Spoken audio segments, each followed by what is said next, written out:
Harrison said, I did not go inside the bush to deliver money to kidnappers. Now, his lawyer posted before when Harrison were still in the police custody in Edo State. Now, his lawyer posted, he said, Harrison went into the bush with the money. The kidnappers were wearing masks and they pointed torchlight at his face. He couldn't see them. Do you understand what I'm saying? Now, if I enjoy some of you here, once you keep on lying or you keep on defending lie, do you know what you will be doing? You will keep on fabricating another lie to protect that your lie. Do you now understand? So ask yourself, how far can you go with that lie? Do you understand what I'm saying? It doesn't matter how far you take your lie go. Truth will keep on exposing that your lie. Because once light comes, the darkness will disappear. Do you understand what I'm saying now? Ndị Igbo say that na ikpe ọbụna mara eziokwu n'aka azụ dị na ya. And I keep on asking you people this.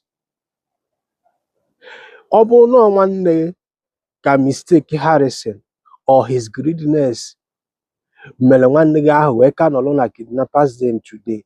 Ọ bụ etu a unu si handle issue a kịta etu isi ekwe na social media ka ị ga-esi na-ekwe. Ana m ajụ unu this ajụjụ, and ọ ya bụ when I ask this question, you keep on asking me, is Harrison police? Is VDM should go inside the bush and rescue the person? Do you understand what I'm saying? Now ask yourself, who messed all these things up?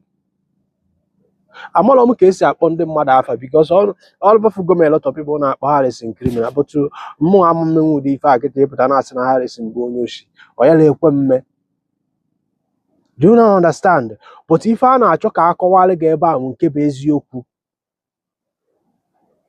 you got to go. Now his lawyer said that Harrison bara n'ime ọfịa to deliver the money. Now Harrison is saying that he never went into the bush to go and deliver money to the kidnappers. Now, which of them now will you not believe? I put in a stand for Harrison. Stand is here.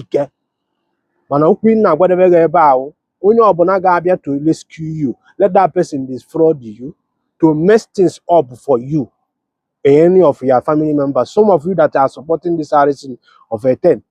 That me because of a like or a very dark man. Me because you're not standing for the truth. Now, who's the Okwu Boketa? Can you get Susie?